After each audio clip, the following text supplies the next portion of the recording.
Hi hello friends, ಎಲ್ಲರಿಗೂ ನಮಸ್ಕಾರ. ನಾನು Purnima. Welcome back to my channel. ಇವತ್ತು ನನ್ನ ಹಸ್ಬೆಂಡ್ ಬ್ಯಾಚುಲರ್ಸ್ಗಾಗಿ ತುಂಬ ಸಿಂಪಲ್ ಆಗಿ ಕಡಿಮೆ ಪದಾರ್ಥಗಳನ್ನ ಬಳಸ್ಕೊಂಡು ರುಚಿಯಾದ ಚಿಕನ್ ಸೆಮಿ ಗ್ರೇವಿ ಮಾಡಿದ್ದಾರೆ. ಹೇಗೆ ಮಾಡೋದು ಅಂತ ನೋಡೋಣ.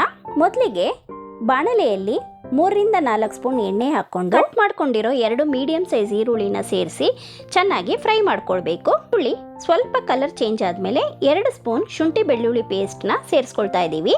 ಶುಂಠಿ ಬೆಳ್ಳುಳ್ಳಿ ಪೇಸ್ಟ್ ಹಾಕಿ ಹಸಿ ವಾಸನೆ ಹೋಗೋವರೆಗೂ ಹುರಿಬೇಕು. ನಂತರ ಇದಕ್ಕೆ 1 ಸ್ಪೂನ್ ಅರಿಶಿನ ಪುಡಿ ಸೇರಿಸ್ಕೊಂಡು ಫ್ರೈ ಮಾಡ್ಕೊಳ್ಬೇಕು. ಚೆನ್ನಾಗಿ ಹುರಿದ ನಂತರ ಮಾಡ್ಕೊಂಡಿರೋ ಚಿಕನ್ನ ಸೇರಿಸ್ಕೊಂಡು ಫ್ರೈ ಮಾಡ್ಕೊಳ್ಬೇಕು. ಈ ರೆಸಿಪಿನ ನೀವು ಸೆಮಿ ಗ್ರೇವಿಯಾಗಿ ಮಾಡ್ಕೊಳ್ಬೋದು ಅಥವಾ ಡ್ರೈ ಚಿಕನ್ ಆದರೂ ಮಾಡ್ಕೊಳ್ಬೋದು. ಇದನ್ನು ತಿಳಿ ಸಾಂಬಾರು ಅಥವಾ ದಾಲ್ ಜೊತೆಗೆ ಸೈಡ್ ಡಿಶ್ ಆಗಿ ತುಂಬ ಚೆನ್ನಾಗಿರುತ್ತೆ. ಚಿಕನ್ ಚೆನ್ನಾಗಿ ಫ್ರೈ ಆದಮೇಲೆ ರುಚಿಗೆ ತಕ್ಕಷ್ಟು ಉಪ್ಪು ಸೇರಿಸಿ ಮಿಕ್ಸ್ ಮಾಡ್ಕೊಳ್ಬೇಕು. ಚಿಕನ್ನಲ್ಲೇ ನೀರು ಬಿಡೋದ್ರಿಂದ ಎಣ್ಣೆಯಲ್ಲೇ ಚೆನ್ನಾಗಿ ಚಿಕನ್ನ ಬೇಯಿಸ್ಕೊಳ್ಬೇಕು. ಲಿಡ್ ಕ್ಲೋಸ್ ಮಾಡಿ ಬೇಯಿಸ್ಕೊಳ್ತಾ ಇದ್ದೀವಿ. ಆಗಾಗ ಲಿಡ್ ಓಪನ್ ಮಾಡಿ ಮಿಕ್ಸ್ ಮಾಡ್ಕೊಳ್ತಾ ಇರಬೇಕು. ತಳ ಹಿಡಿದೇ ಇರೋ ಹಾಗೆ ಚೆನ್ನಾಗಿ ಮಿಕ್ಸ್ ಮಾಡ್ಕೊಳ್ಬೇಕು. ಈಗ 1 ಸ್ಪೂನ್ ಅಚ್ಚ ಖಾರದ ಪುಡಿ ಸೇರಿಸ್ಕೊಂಡು ಮಿಕ್ಸ್ ಮಾಡ್ಕೊಳ್ಬೇಕು. ಡ್ರೈ ಇಂಗ್ರೀಡಿಯೆಂಟ್ಸ್ನ ಒಂದೊಂದಾಗಿ ಸೇರಿಸ್ಕೊಂಡು ಮಿಕ್ಸ್ ಮಾಡ್ಕೊಳ್ಬೇಕು. ಈಗ ಧನಿಯಾ ಪುಡಿ ಸೇರಿಸ್ಕೊಂಡು ಮಿಕ್ಸ್ ಮಾಡ್ಕೊಳ್ತಾ ಇದ್ದೀವಿ. 1 ಸ್ಪೂನ್ ಧನಿಯಾ ಪುಡಿ ಸೇರಿಸ್ಕೊಂಡಿದ್ದೀವಿ. ಅರ್ಧ ಸ್ಪೂನ್ ಕಾಳು ಮೆಣಸಿನ ಪುಡಿ ಸೇರಿಸ್ಕೊಂಡು ಮಿಕ್ಸ್ ಮಾಡ್ಕೊಳ್ತಾ ಇದ್ದೀವಿ. ಚೆನ್ನಾಗಿ ಫ್ರೈ ಮಾಡಿಕೊಂಡು 1 ಸ್ಪೂನ್ ಚಿಕನ್ ಮಸಾಲ ಸೇರಿಸ್ಕೊಳ್ತಾ ಇದ್ದೀವಿ. ಚೆನ್ನಾಗಿ ಮಿಕ್ಸ್ ಮಾಡ್ಕೊಳ್ಬೇಕು.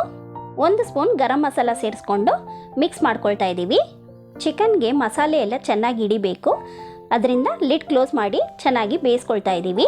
ಲಿಡ್ ಓಪನ್ ಮಾಡಿ ಚೆನ್ನಾಗಿ ಮಿಕ್ಸ್ ಮಾಡ್ಕೊಳ್ತಾ ಇದ್ದೀವಿ. ನಾವಿನ್ನೂ ನೀರು ಸೇರಿಸಿಲ್ಲ. ಚಿಕನ್ನಲ್ಲೇ ನೀರು ಬಿಟ್ಟಿರೋದ್ರಿಂದ ಎಣ್ಣೆಯಲ್ಲೇ ಚೆನ್ನಾಗಿ ಬೆಂದಿದೆ ಚಿಕನ್ನು. ಚಿಕನ್ ಅರ್ಧ ಬೆಂದಿದೆ ಅಂದಾಗ 1 ಲೋಟ ನೀರು ಸೇರಿಸ್ಕೊಂಡು ಮಿಕ್ಸ್ ಮಾಡಿಕೊಂಡು ಲಿಡ್ ಕ್ಲೋಸ್ ಮಾಡಿ ಬೇಯಿಸ್ಕೊಳ್ಬೇಕು. ಆಗಾಗ ಲಿಡ್ ಓಪನ್ ಮಾಡಿ ತಿರುಗ್ತಾ ಇರಬೇಕು, ತಳ ಹಿಡಿದಿರೋ ಹಾಗೆ.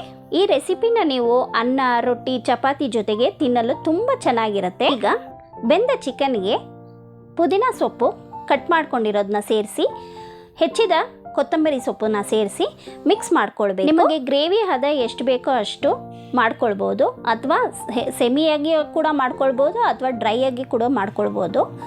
ಈಗ ಚಿಕನ್ ಚೆನ್ನಾಗಿ ಬೆಂದಿದೆ. ನೀರು ಸಂಪೂರ್ಣವಾಗಿ ಆವಿಯಾಗೋವರೆಗೆ ಚೆನ್ನಾಗಿ ಹುರಿಬೇಕು. ಸರಳವಾದ ಅಡುಗೆ, ಮನೆಯ ರುಚಿ, ಕಡಿಮೆ ಸಮಯದಲ್ಲಿ ಎಲ್ಲರಿಗೂ ಇಷ್ಟ ಆಗೋ ಚಿಕನ್ ಸೆಮಿ ಗ್ರೇವಿ ರೆಡಿಯಾಗಿದೆ. ಈ ರೆಸಿಪಿ ನಿಮ್ಗೆ ಇಷ್ಟ ಆಗಿದ್ರೆ ಲೈಕ್ ಮಾಡಿ, ಶೇರ್ ಮಾಡಿ, ಹೇಗೆ ಬಂತು ಅಂತ ಕಮೆಂಟ್ ಮಾಡಿ ತಿಳಿಸಿ. ನೀವಿನ್ನೂ ನನ್ನ ಚಾನಲ್ ಸಬ್ಸ್ಕ್ರೈಬ್ ಮಾಡ್ಕೊಂಡಿಲ್ಲ ಅಂದರೆ ಸಬ್ಸ್ಕ್ರೈಬ್ ಮಾಡ್ಕೊಳ್ಳಿ. Thank you for watching.